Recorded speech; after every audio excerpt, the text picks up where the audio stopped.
Hi, if you like me worried about our daughters growing up to be able to deal with this world, you're probably going to like this video. After years of working with my patients and their families, I boiled down my conclusions into about 7 strategies I use in my personal life to help my daughter to become strong, independent woman in the future. My name is Dr. Ruben Gagarin. I am family psychiatrist, and this is Inside Psychiatry. I'm going to share with you some clinical examples. We're going to start with evolution and sort of understanding how we got here. Then maybe we'll touch upon some psychology, subliminal messages. What do we actually tell or do, and what our kids understand from our actions. Then maybe we'll talk somewhat about philosophy and ideological, I guess, underpinnings besides the strategies I'm going to share. Then we'll talk about practical solutions and maybe talk about different ways how mothers and fathers can act or say what they should say differently to raise emotionally strong women. So I'll start with a clinical example. Not long ago, I had this patient of mine. She was, I think, 14 or 15. So, and she was having emotional issues, and her family decided that she would be better off in strict girls-only religious school. I'm not going to mention what religion that was, but she actually hated it.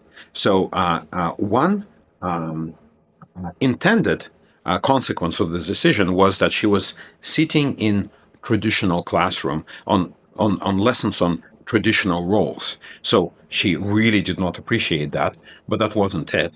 So in the class, they were taught how to be a good wife, a good woman, how to support and listen to her husband, how to be obedient. But outside the classroom, unintended consequences were even worse. She couldn't actually reconcile how her family, so traditional and strict, actually sent her to school where most of the girls were talking about sex and drugs and between the classes, while in the classes they were taught something completely different. So there was this dissonance between the two. So, and that made me actually think. So, like, when her father made a decision to send his daughter to the school, he kind of knew what kind of things they're gonna teach. So, and nonetheless, he kind of made that decision. I would not make that decision for my daughter because I don't want her to grow into one sort of definition of a good, successful woman. I want her to have all options available to her. So, and that got me thinking. So, why some families think that is the best option for them? And I know this family actually for a little while, so I know they love their kids, and the father really cares about my patient. So, and I came to conclusion that it actually comes from evolution. See, in Stone Age, when people actually had to hunt their food with bare hand. Men actually had a lot of advantage because we tend to be physically bigger. We have like testosterone. We build more muscles. So and women, they had to take care of the babies because they couldn't really hunt, and the babies depend on them for milk and security. So basically, women needed back in the Stone Age needed a man to be there to support them. So, and somehow, over hundreds of thousands of years, this kind of belief that a woman should be vulnerable, so the husband is there and never abandons her, it kind of still survives.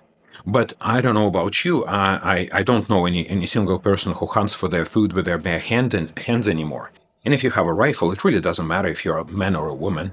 You need about the same strength to pull the trigger. So I guess that belief is totally outdated, as many beliefs. So people used to believe that the Earth is flat, and vast majority of us don't believe that anymore. So I think we should probably move on from that. So, what is the strength in our society? Well, naturally, as a child psychiatrist, I see a lot of teenagers who struggle with emotional regulation. They may have difficulties with school or relationships or fight at home, and they get so emotional, they have so little coping strategies how to deal with their feelings, that they sometimes get admitted to the hospital for their own safety.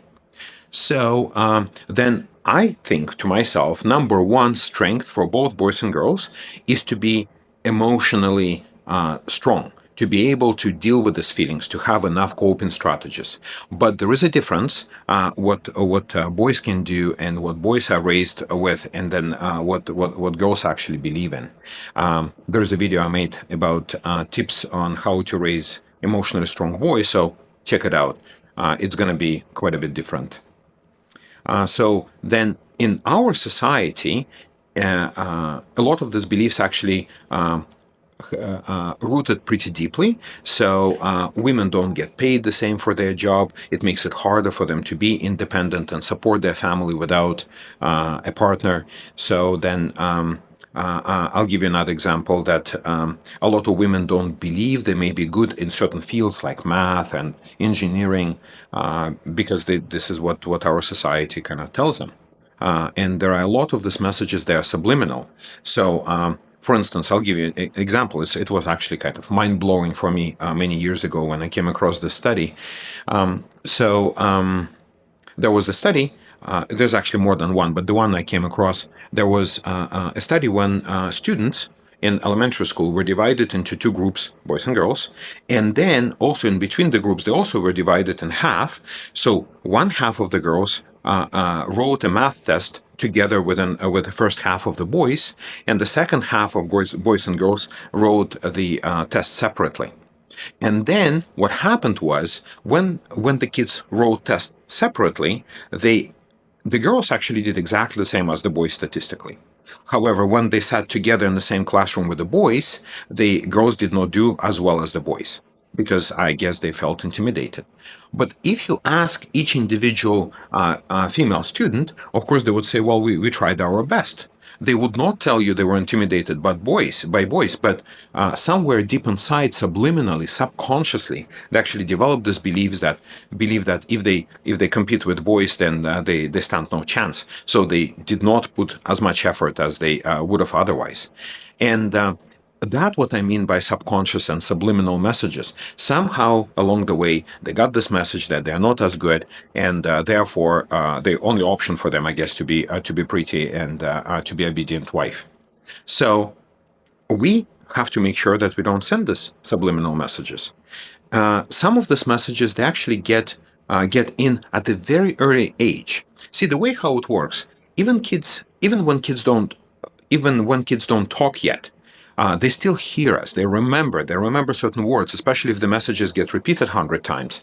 So it kind of get deep inside, and when they get older, they recover these memories, but then they already understand what was said and what was done around them. So we have to be careful what we show and what we do around our kids.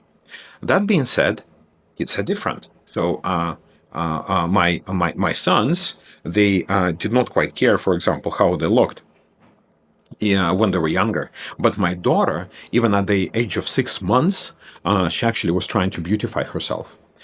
It is probably not just because she's a girl, because I'm sure there are a lot of boys who like to look great and who beautify themselves. I know it is not a verbal message, maybe not even subliminal message per se, because my wife doesn't spend so much time sort of beautifying herself, so my daughter would not be able to would not see her mom kind of doing that so much. But nonetheless, she had this drive. It remains with her. It's important to her how she looks, and she tends to feel strongly about it. So then let's talk about what is kind of overall a rule of thumb. What can we do as a parents? Like what should guide us? And I think we should probably look at Stoicism philosophy. See, they kind of there's two words. You probably heard about it if you ever came across this on YouTube. So there is word Stoic with a big S, and there is a word Stoic with a small s. And the word with a small s usually means that a person does not show a lot of emotions and doesn't experience emotions, and they perceive to be very strong. Why people use that word? Well, because actual Stoics did not show much of their emotions. So, and people around them who did not know the philosophy, they basically assume that they don't feel anything. In reality, Stoic with a big S means that people who practice this philosophy, it's actually opposite. They actually feel very deeply. But what they don't do, they don't act on the emotions. It may sound a little bit counterintuitive, but bear with me. So, if you actually reject your emotions, I'm sure it happened to you. If you reject these emotions, then you may have physical symptoms. You may say something that you don't really mean. You may snap at somebody who actually didn't really do anything to you. Maybe you maybe get annoyed with someone who's serving you coffee or a hamburger at the restaurant, and or something like that. Why? Because you suppress those emotions. So if you let yourself feel the feelings to the end depth of it, then you would not be a victim of this sort of subconscious drive. So then it actually opens the door for making rational decisions. And the whole rule of thumb would be feel deeply, act wisely. Again, I'm going to repeat, it's very important. Feel deeply, act wisely. And that what we should teach our kids. So it is important for us to start with acknowledging the our kids' feelings. Well, we should be acknowledging our feelings as well, but it's important for us as parents to acknowledge our kids' feelings, to validate it. See, in my practice, we very often see kids being unable to deal with their feelings because their parents actually invalidated their feelings. They kind of told the kids what they're supposed to feel. And then sometimes I have a family meeting when my patient is saying one thing, and their parents actually contradict them, say, "No, you don't feel this way. You're supposed to be feeling differently." And then if that was happening at the younger age, of course the kid would not know better. Even older teenagers like 15, 16, they still get affected by this message from the parents. So if we learn how to validate the feelings, then it we would support our children a great deal. It is also important to label the feelings, especially for the younger kids, because they don't know what they feel. They may be frustrated and angry and crying. It feels horrible, and that's what they know.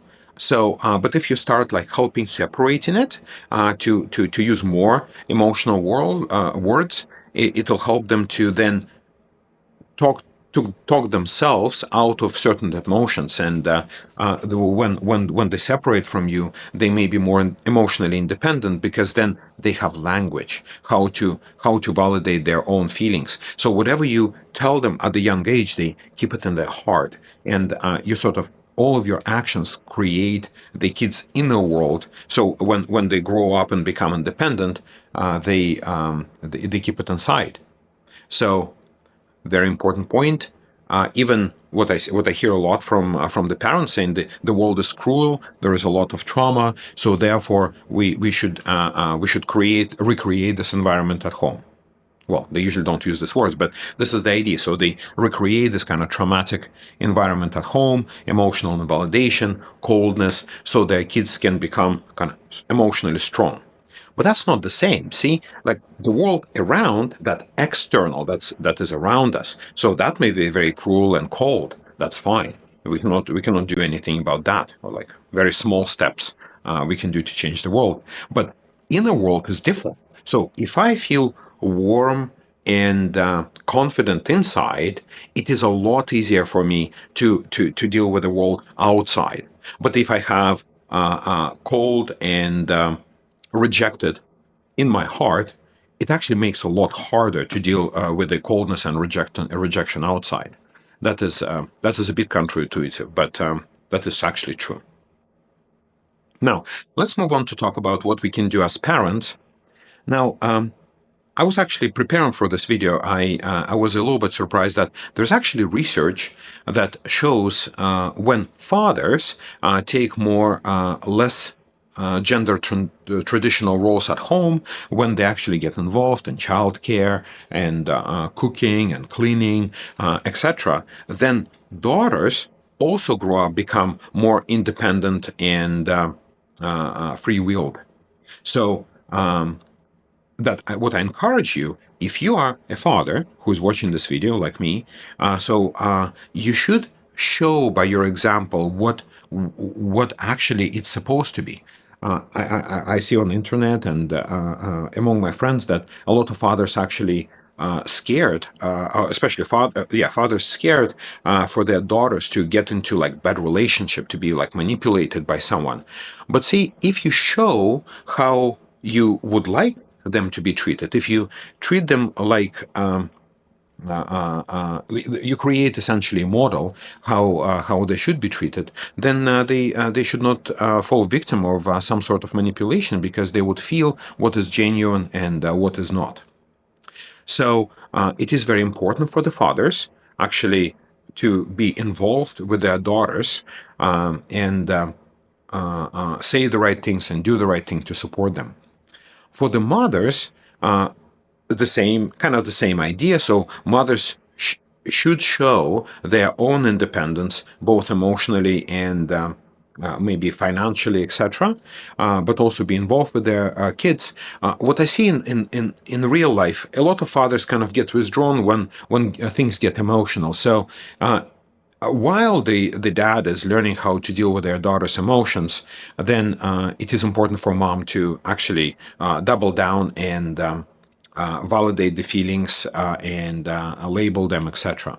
Women in general, probably because of the oxytocin, maybe because of social conditioning, tend to be much better about talking about their feelings. So, as a mother, you may be in a better position to help your daughters to understand their feelings, validate them, and label them. So, what else?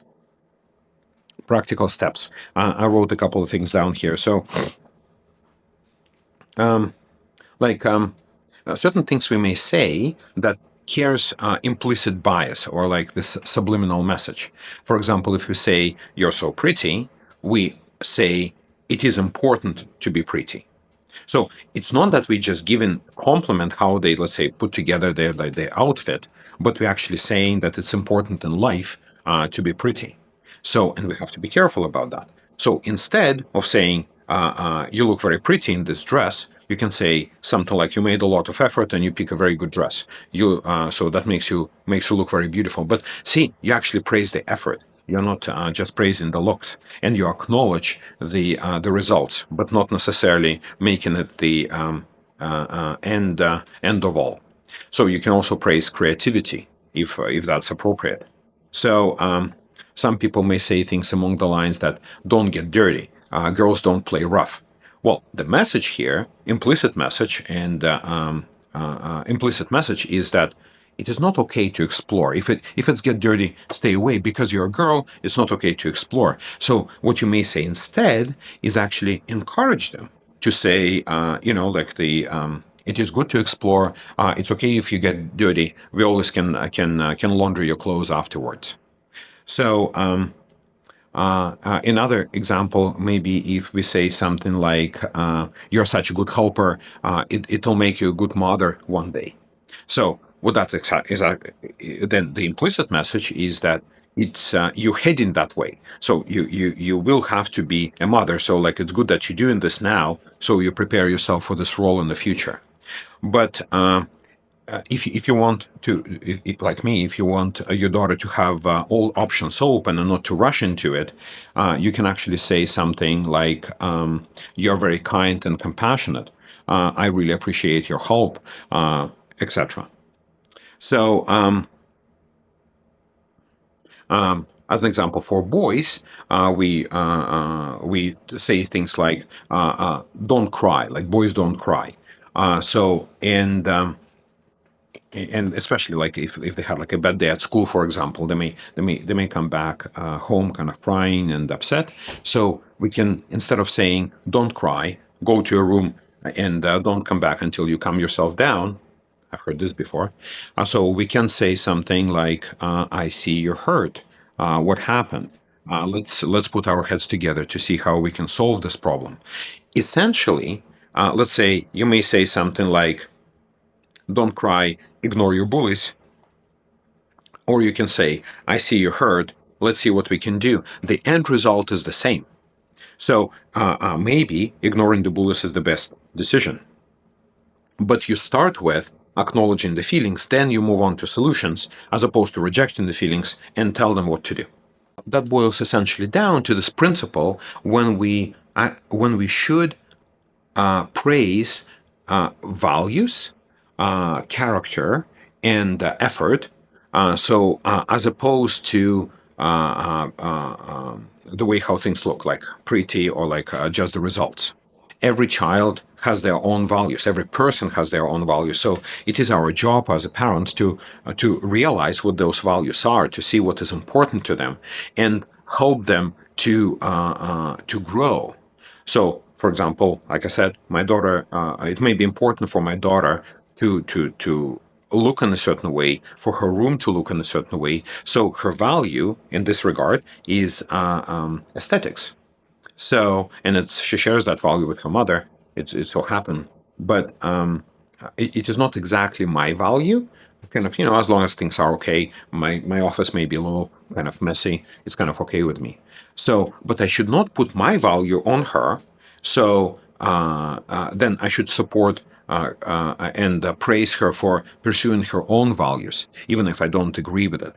Of course, there are exceptions. Things like using drugs, for example. That's not exactly a value that escape from the real world. We'll talk about that in other videos. So we also should encourage autonomy, making decisions. And how do we do that? Instead of telling our daughters what to do, we should ask them questions. We should help them to develop a critical thinking, to say, like, what else you can do? What are our options? And if they say, well, I can do this and that, and you don't think it's a good idea, don't tell them it's not a good idea. You can say something like, I'm concerned that this would lead to something else. And then do we have another option? And then you can kind of brainstorm through the solutions, letting your daughter to take the lead in making decisions for herself, and you just guiding her into sort of the best one out of available options. And that's how you raise a emotionally independent and autonomous person. So, well, girls and women for in this example. So. We're actually coming to the end. Well, thank you very much for watching. Subscribe and leave a comment for me, so we'll keep discussion.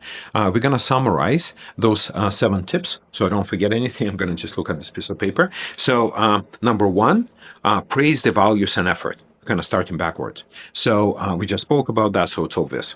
Then second, praise the bravery of making mistakes. So I didn't mention that earlier, but it's mistakes is very important. Mistakes are a way to grow, to see where the limits are, so we can test the limits. So after you acknowledge the values and effort, it is also important to acknowledge importance of making mistakes, because that is an evidence of good effort. And bravery for making those mistakes. Then, very important, and that is actually what is probably the most important, relevant to my profession, is it's important to validate your daughter's, well, the son's as well, feelings. So do not tell them how to feel. Acknowledge how they feel. You don't know how they, you don't know what they're supposed to feel. They feel what they feel. So you acknowledge their feelings, and then put your heads together what to do with that. Let them feel emotions deeply. The deeper they feel emotions, the more they're protected from the negative emotions in the future, so they don't get blindsided.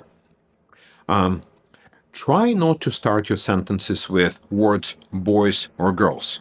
It also applies to like any other sort of groups of people. When you group people together, it does not feel authentic. It feels as if you trying to manipulate and control them, and you don't really appreciate them as a person.